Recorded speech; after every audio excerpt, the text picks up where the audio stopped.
KDIC imekuhakikishia iko safe, weka kitu kwa panga. Be sure, check out for a KDIC sticker in your banking hall. KDIC, protecting your deposits.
Well, you're right on time for the latest news updates from the KBC Channel 1 News Desk. My name is Indimuli. This is Easy Friday. Now, do not panic. Shiksha Arora is still within the building.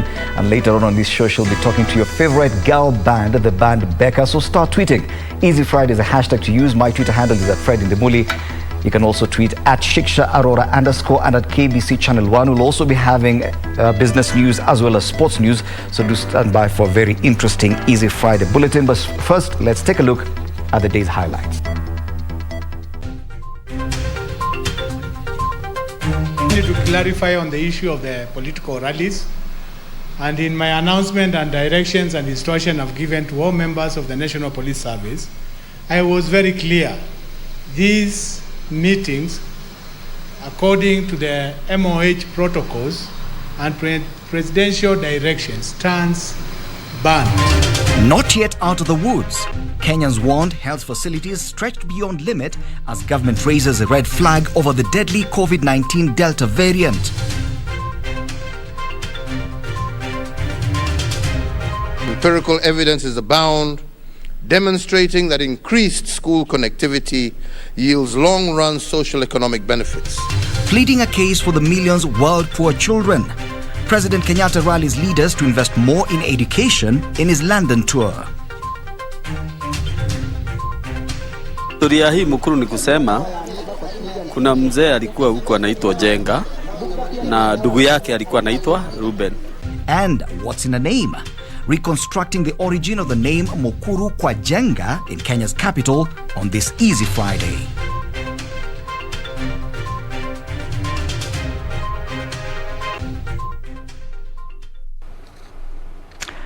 Remember, the hashtag is Easy Friday. Our sign language interpreter this evening is Lucy Maura. Now let's kick off the bulletin. The government is sounding an alarm that the country's health system is at a breaking point due to the high number of people seeking treatment for COVID-19. Health Cabinet Secretary Mutahi Kagwe says the Delta variant risks spiraling out of control if Kenyans continue to disobey laid down COVID protocols. The government has, in the meantime, extended the nationwide curfew with a warning that it may resort to other stricter measures to deal with the disease. We are observing an increase in cases in other counties, including Kiambu, Kajiado, Lamu, Makueni, with the projections of increased spread of COVID-19 in the month of July and August, associated with the more transmissible Delta variant becoming the dominant strain in our country. Health Cabinet Secretary Mutahi Kagwe says Kenyans must assist the government in containing the fast spreading Delta variant of COVID-19. The committee also noted with concern the weak link in the fight against the epidemic is a non-compliance of individuals to containment measures and protocols and enforcement of the same. The committee therefore urges every Kenyan to take individual responsibility and be part of the solution. Kagwe says health facilities are stretched to the limit and the situation risks spiraling out of control if containment measures are not followed to the hint. But the truth of the matter is that unless we can contain it at this level, unless we can stop the transmission right now, then it is possible that our health system is going to be overwhelmed. And when that happens, then you have got the scenes like you see in other countries. You saw it in India, where a person dies right in front of a hospital. Political gatherings have been suspended, the night curfew has been extended, and police directed to strictly enforce the protocols. So please, if somebody is calling for a political gathering, why do you have to go? Those meetings have already been prohibited. Ours is to ensure that no such gatherings which endangers the life of the other citizens. To bolster the war on COVID-19 in the counties, the Kenya Medical Supplies Authority has been directed to supply counties with personal protective equipment regardless of how much it is owed by the county governments. The Ministry of Health has also directed that KEMSA supplies PPEs to counties, even if, despite their pending bill status. The government will in the next few weeks install oxygen plants in 23 counties, a vital arsenal in the war on the deadly disease. As the country continues to battle with the overwhelming war against COVID-19, the Ministry of Health remains categorical that it will not tolerate any reckless behavior that will put Kenyans' lives at risk. Reporting for Easy Friday from Harambee House in Nairobi, I am Safin Acheng Ouma. Staying with COVID news, Kenya has recorded 954 new coronavirus cases in the last 24 hours from 7,295 samples tested. The new cases indicating a 13% positivity rate. Now, Nairobi County recorded the highest number of cases at 416, with Mombasa, Kiambu, Kilifi and Mukuru recording 72, 52, and 43 respectively.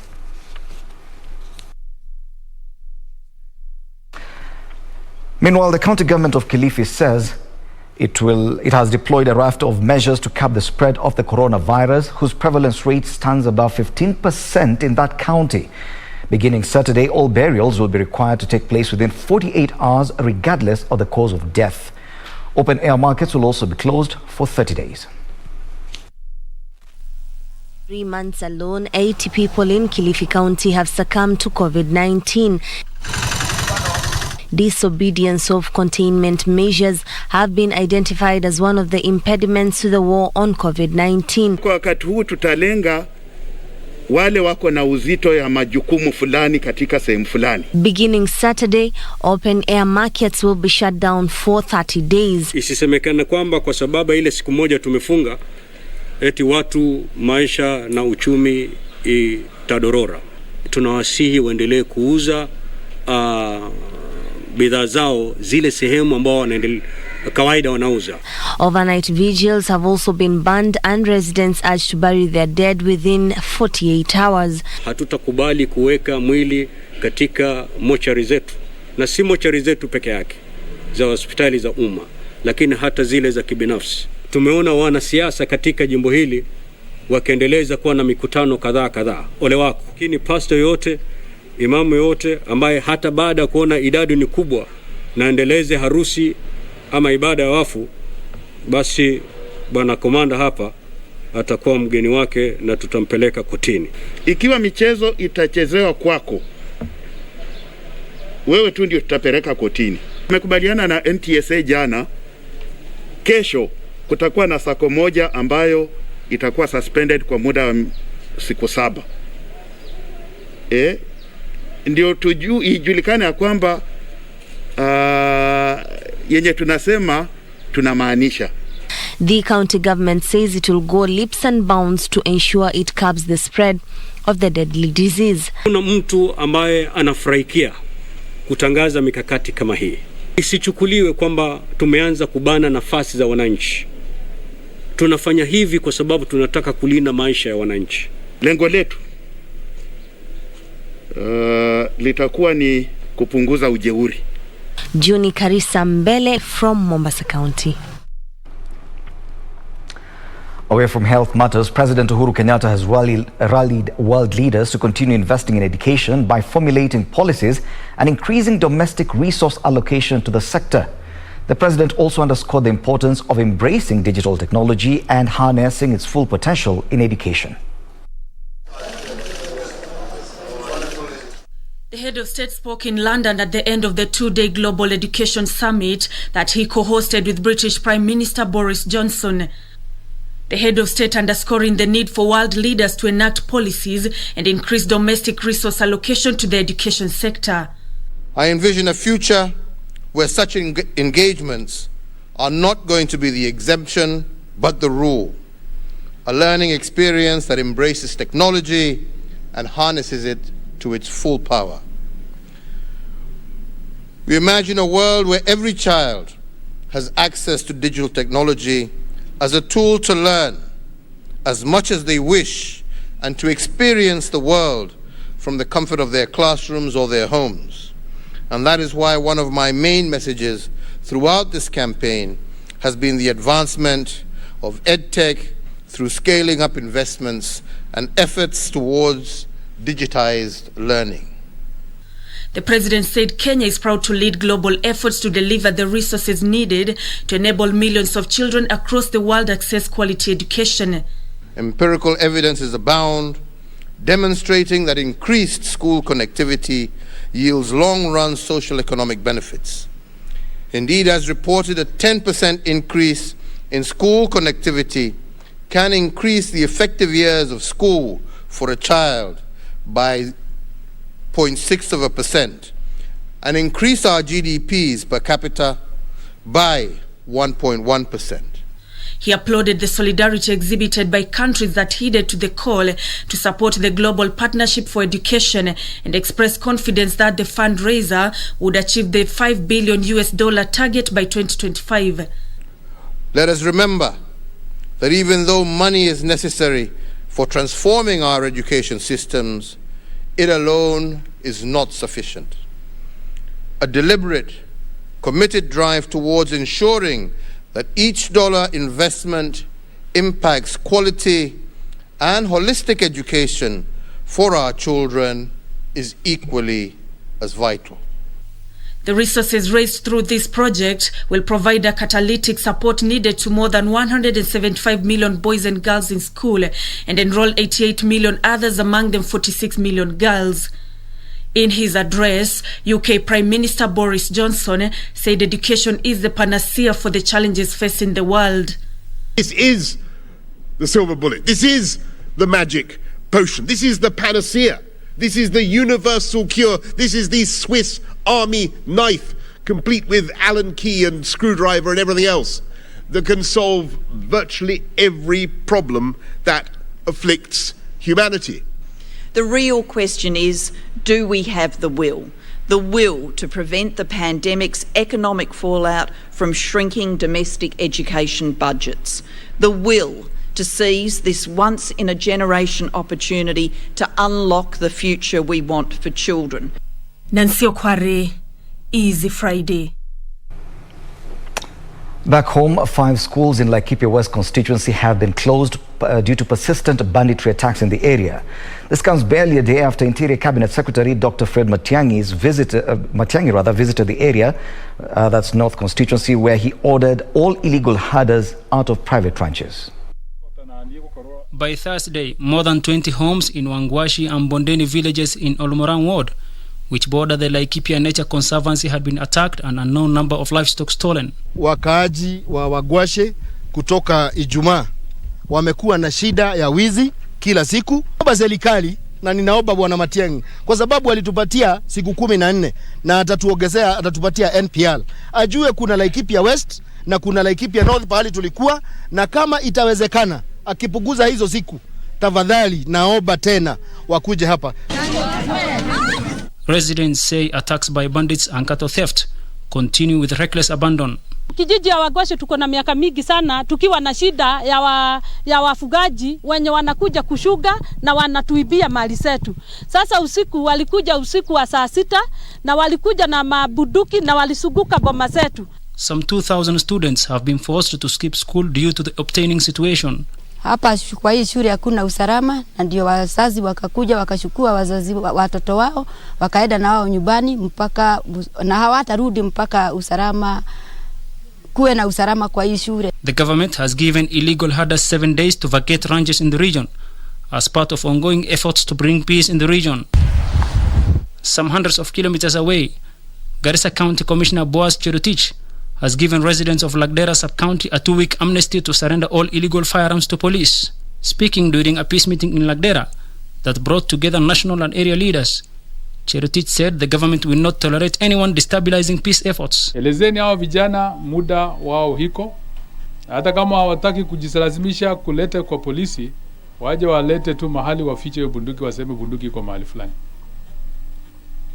Hiyo tunataka kuhakikisha kwamba bunduki ambaye inamilikiwa na watu wachache imetolewa ili maafisa wetu wa security waweze kupata nafasi ya kufanya kazi.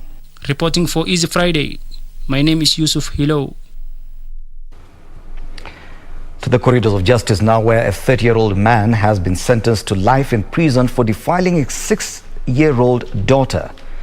Anaznet Amukombwa is said to have defiled the minor after she was left under his care on 27th of May 2019. Milimani Court Principal Magistrate Zainab Abdul said the judgment should serve as an example to those with similar intentions. 30-year-old Anaznet Amukombwa will spend his entire life in prison for defiling his 6-year-old daughter. Milimani Court Principal Magistrate Zainab Abdul termed the act shameful, in that Amukombwa's sentence should serve as an example for those seeking to turn from protector to predator. The actions by the accused must be punished so as to deter other will-be offenders. Meanwhile, 2 students of the Southeastern Kenya University have pleaded not guilty to rape charges. The accused, Brian Arora and Samuel Mulama, were arraigned before Kitui Resident Magistrate Felicitas in the case of facing 2 counts of the Incident Act and sex offence allegedly committed at Kovonza Trading Center in Kitui Rural. The victim of rape was rescued by police officers following a tip-off from members of the public who had grown suspicious after sighting the suspects dragging her into her room. Finally, police have launched a manhunt for 3 rape suspects said to have defiled a Class 8 pupil in Wajir. The accused are said to have forced the girl into a taxi and raped her in the bushes, where they abandoned her. Gang raping is something that is so pathetic. You know, that's un-Islamic, that's even inhumane. Na wakati hao vijana tutawashika, tutawapeleka kotini bila kuangalia ni nani. Yusufar reporting for Easy Friday. Now, you may have been to Mukuru kwa Njenga or heard about this vast informal settlement in Kenya's capital city, Nairobi. But do you know the origin of the name Mukuru kwa Njenga?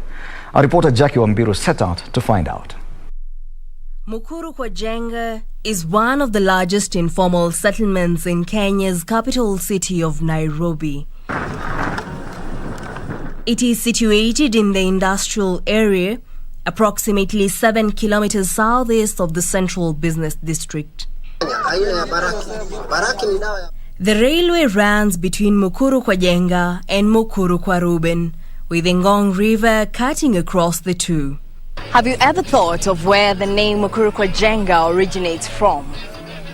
This week on People and Places, we take a look at Mukuru kwa Njenga and discover the history behind the name. Historia hii Mukuru ni kusema kuna mzee alikuwa huko anaitwa Njenga na ndugu yake alikuwa anaitwa Ruben.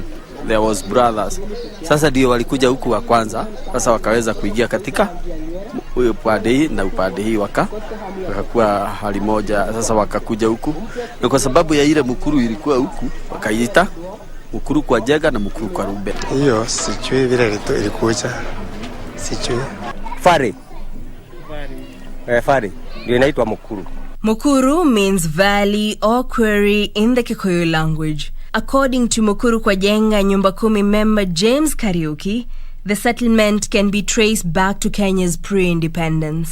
Ilikuwa sasa ni akina mzee Njenga, boma yake ndogo, alafu naye si tukaanza sasa kuja kujenga kila area sasa. Juu sana naye si tumekuja hapa hivi na tumeanza sasa, hakuna shule, hakuna chifu. Tokana na mzee mmoja alikuwa anaitwa mzee Njenga, ambayo aliaga hivi majuzi na kazikwa Lang'ata. Yes, so hii settlement ilikuja ikanemiwa after yeye being part of the team ambao waliongoza kusettle watu kwa hii kijiji, hii mtaa, hiyo nyakati za naisikia 1986 when they first settled here. Na mzee nasemekana alikuwa anafanyia kampuni ya mzungu, so wakaja wakaanza kufanya kazi Kware. Kuna Kware iko hapa chini, so alikuwa anafanya hapo kazi hapa Kware. So that is how this land ilikuwa too open, walikuja wakasettle hapa, na being one of among the first settlers ikakuja kuwa named after yeye. Njenga settled here with no formal education. He was directed to the quarries where menial jobs were readily available. Karura added that the area was quickly settled in by migrant families and industrial workers drawn to jobs in the factories in the nearby industrial area. Well, that is Mukuru kwa Njenga for you. Reporting for Easy Friday, I'm Jackie Wambiru. Time now for our first break. Remember, something to look forward to. Shiksha Arora will be sitting down with the band Becca, your favorite girl band. So do stand by for that. Remember, the hashtag to use is Easy Friday. Let's take that break. We'll have more news after this.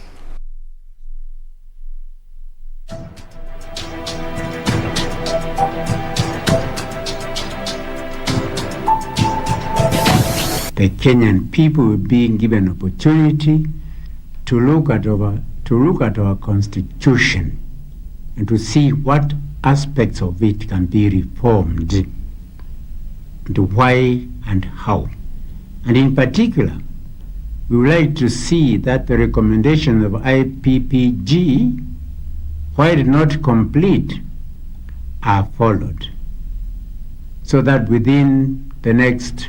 before the next election, the constitution is reviewed and necessary changes are made and amendments to suit our country.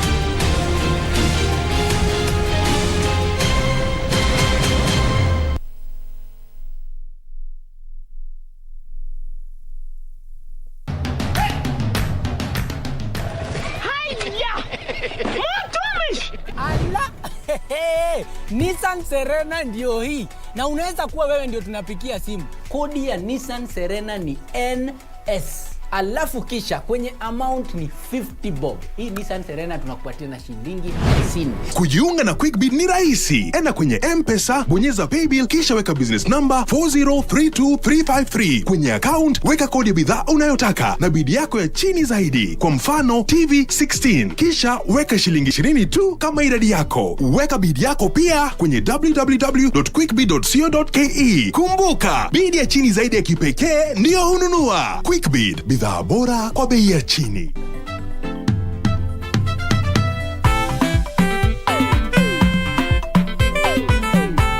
At this rate, I don't see myself finishing here in this school. He is treating us like kids with the recent construction. Where is he getting those funds? Michelle, will you shut up? Maybe you will have the patience. We don't. We have to make things right. 2 weeks ago, teacher asked us to add 6,500 extra on top of the already huge school fees. Kwani you people have already paid? What? With what money? That is not even in the list of my priorities at the moment. My rent doesn't even cost that much. A point of collection. It is not Mwalimu's charity. This is the work of God, and the Bible commands us to give, to get, and above all, take care of the poor and the old and the sick. Kuna mtu wako na swali lingine? Classmates, every Saturday on KBC.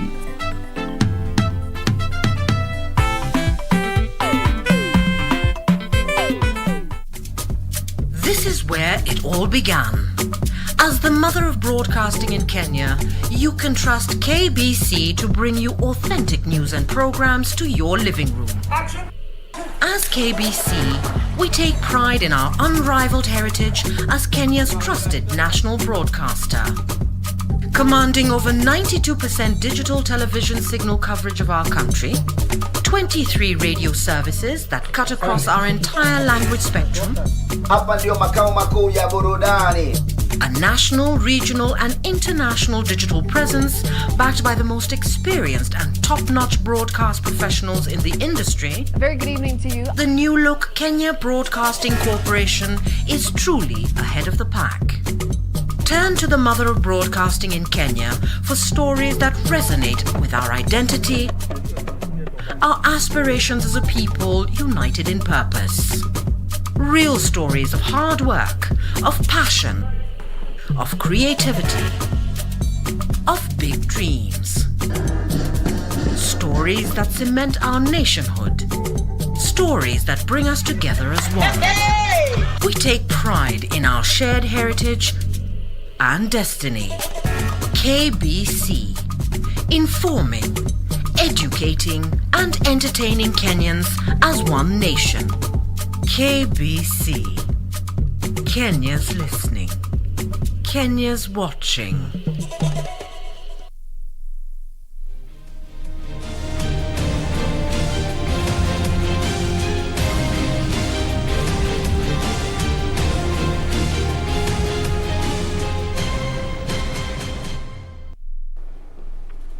Welcome back. You're watching Easy Friday. Now, man and nature have coexisted for centuries, with each serving the other in various ways.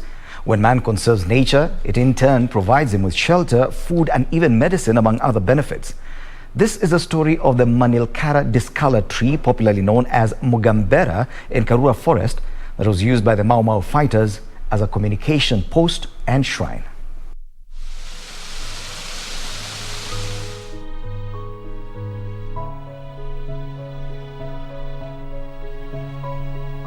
The Manilkara discala, also known as Mugambera, is a legendary monarch that has stood the test of time, dating back to the Mau Mau period, whereby it was used as a form of communication, formerly known as the postal address.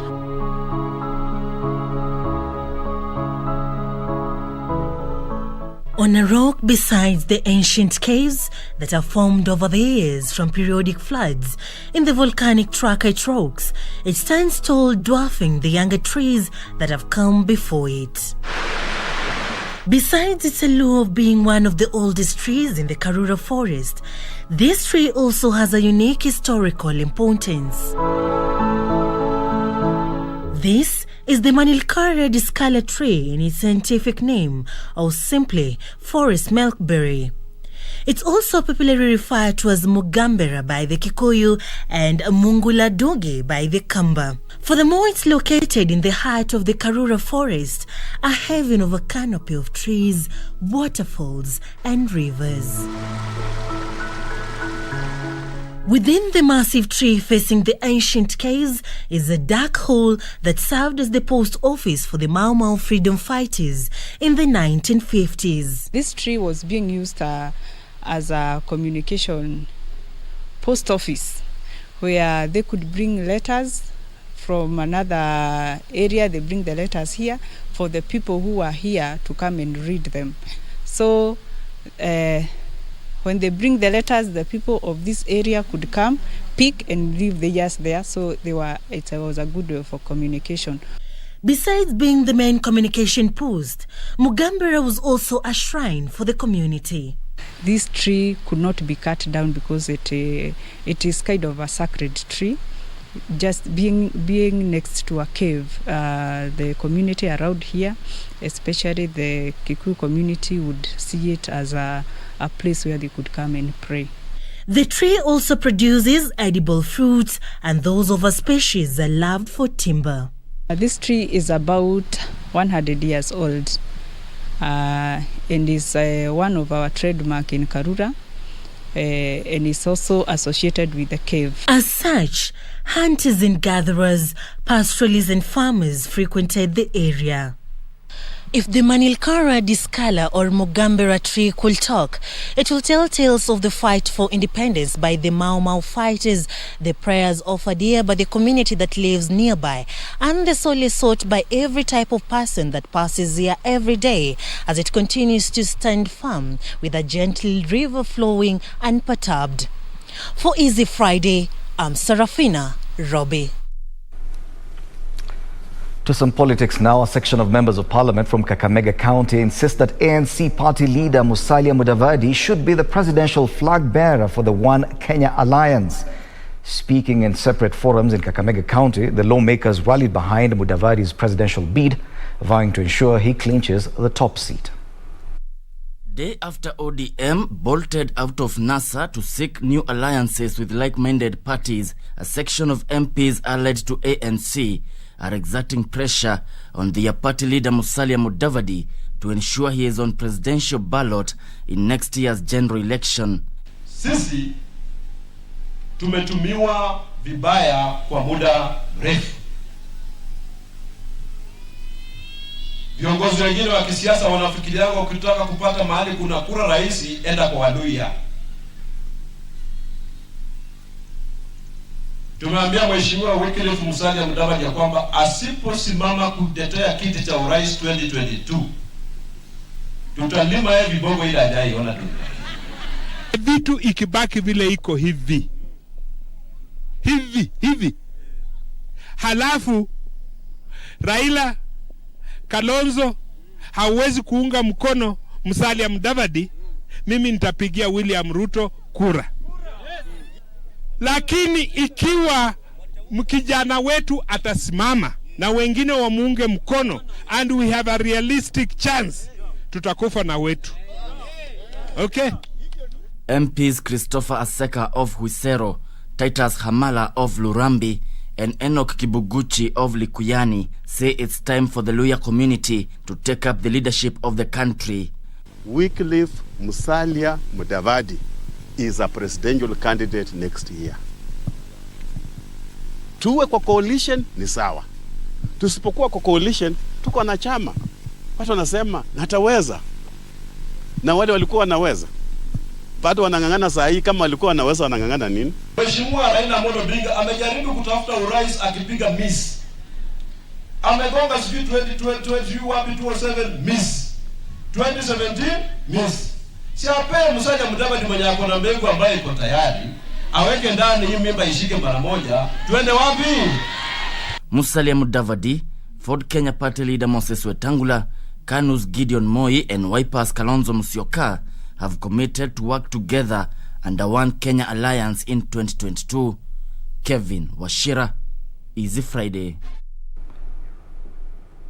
2 middle-aged men have been confirmed dead after falling into a 50-foot deep septic tank in Kamulu area of Nairobi. Witnesses say the two, aged 21 and 30, were attempting to pump water from the tank to a nearby construction site when the generator they were using for oxygen supply went off. Elsewhere, Kiambaa, a member of parliament-elect Njuguna Wanjiku has accused the management of the Kiambaa National Government Constituency Development Fund Board of alleged misuse of its budgetary allocation. 2 construction workers fell to their death in an underground water tank at a construction site in Kamulu. The 2 men were reportedly pumping water out of the tank and onto a nearby site. Akasema saidia. Sasa mimi nikitoka kwa nyumba nikikuja nikaangalia ndani nikaongeleza. Wakasema tusaidie, tumeenda sote ndani, tusaidie. Sasa kuna mtu anasaidia. Mimi nikaenda kupiga nduru. Nikaenda site za huko nikaenda kuchukua watu. Sasa ule mwingine anaonekana naye akaenda ndani. Elsewhere, Kiambaa, member of parliament-elect Njuguna Wanjiku has alleged the misuse of the National Government Constituency Development Fund in Kiambaa. Njuguna wants the CDF board to uphold the law. We have brought some letter to request the fund manager so that he can stop these projects, so that at least, because there is a lot of complaint from the public, and the Kiambaa people elected me so that I can be able to take care of whatever resources that they have. Finally, pupils and the management of the Big Tree Primary School in Kiminini have called on the area member of parliament to help them build a collapsed toilet facility. The school says the toilet is a health hazard to their 1,000 pupils in the institution. In fact, sometimes they have to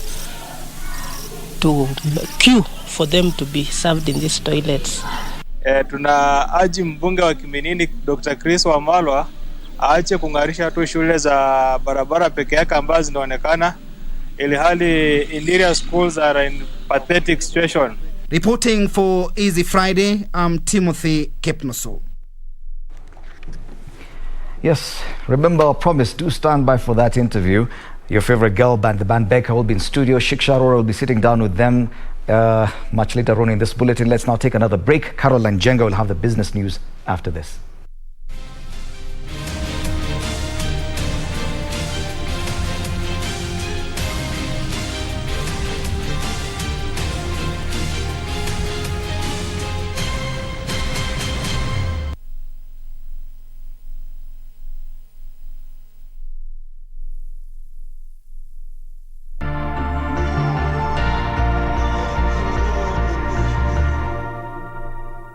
Kwa majina yangu naitwa Eliki, ama unaweza niita Mugaka. Mimi ni socha. Kazi yangu ni kuchunga mali ya wenyewe. Hakuna kitu kwa uchungu sana kama mtu kupoteza, especially pesa ameweka kwa nyumba ama ofisini. Na hizo kesi huwa ngumu sana kufuatiliwa. Na waomba wenzangu, kama vile mimi ufanya, weka pesa yako kwa bank account juu KDIC imekuhakikishia iko safe. Weka kitu kwa bank. Be sure, check out for a KDIC sticker in your banking hall. KDIC, protecting your deposits.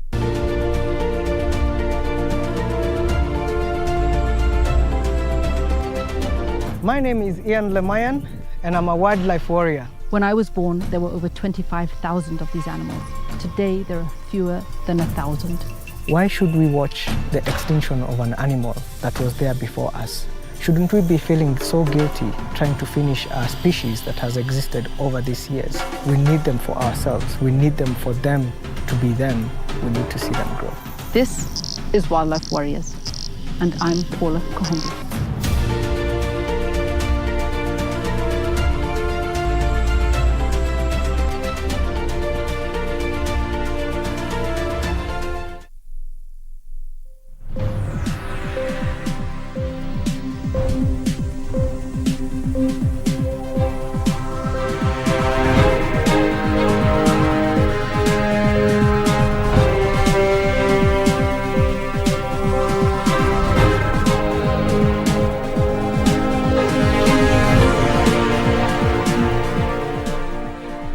Welcome back. We take a look at the day's business. My name is Carol Njenga.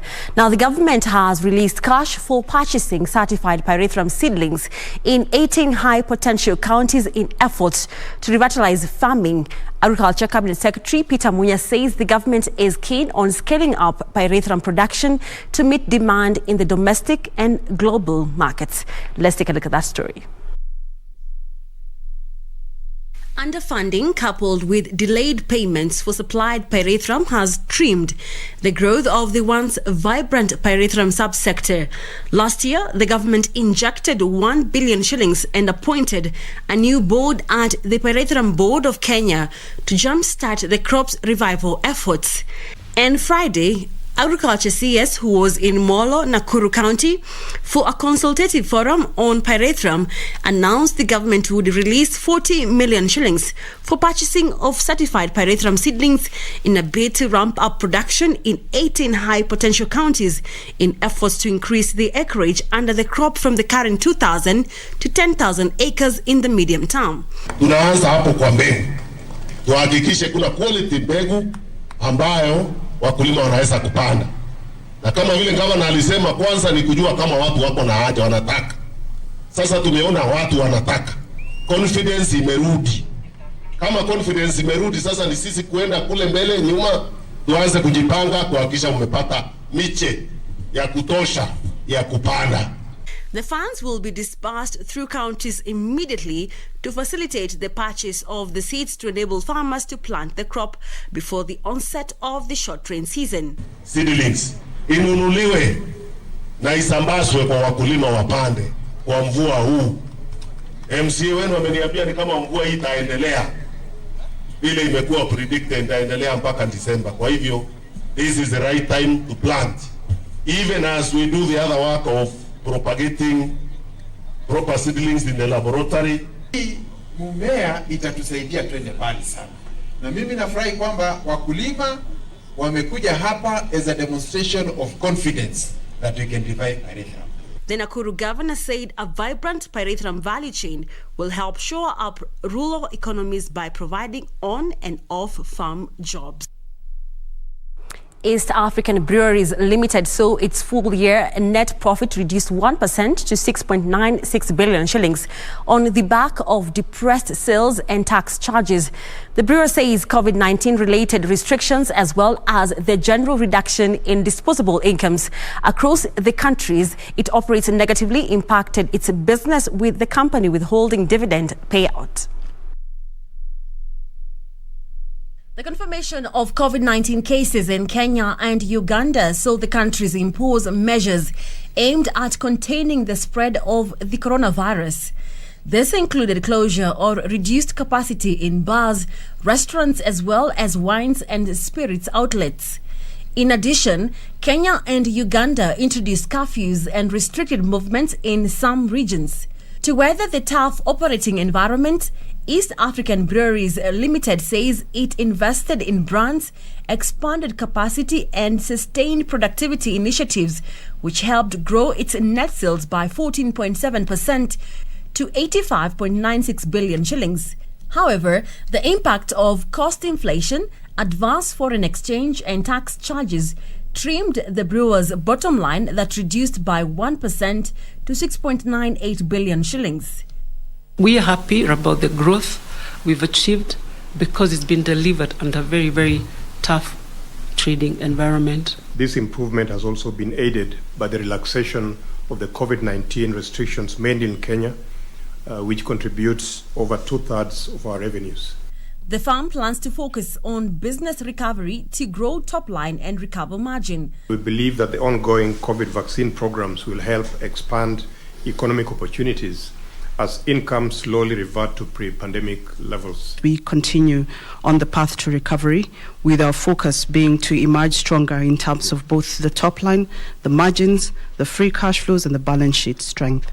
The firm has not declared any dividend payout, attributing the decision to continued uncertainty due to COVID-19 related restrictions.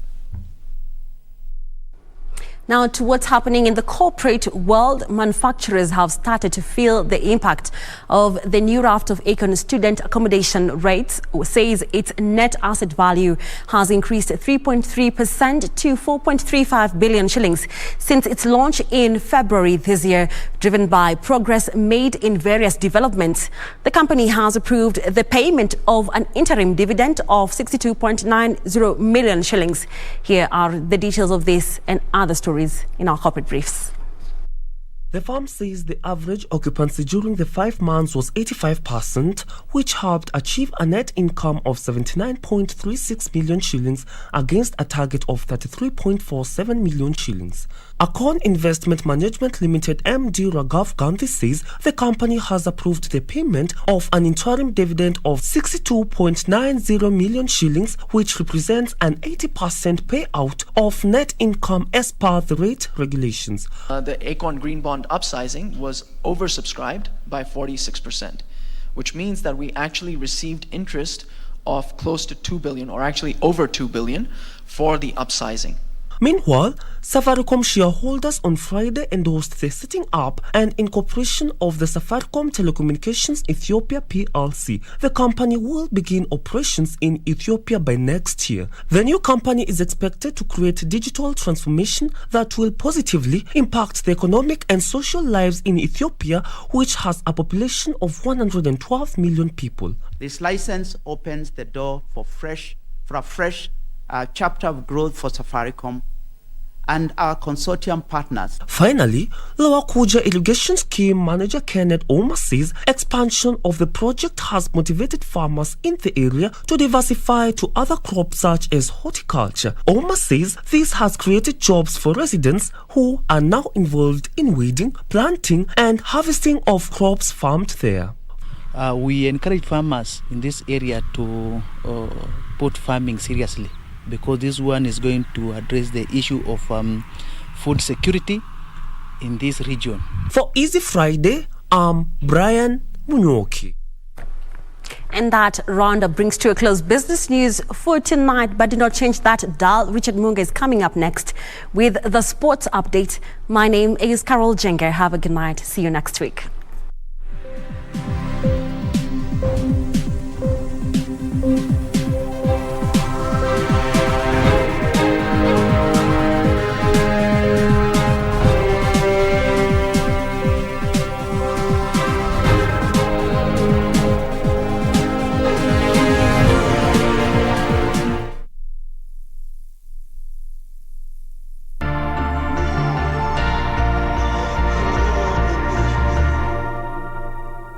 Kwa majina yangu naitwa Eriki, ama unaweza niita Mugaka. Mimi ni socha. Kazi yangu ni kuchunga mali ya wenyewe. Hakuna kitu kwa uchungu sana kama mtu kupoteza, especially pesa ameweka kwa nyumba ama ofisini. Na hizo kesi hukuwa ngumu sana kufuatiliwa, na waomba wenzangu kama vile mimi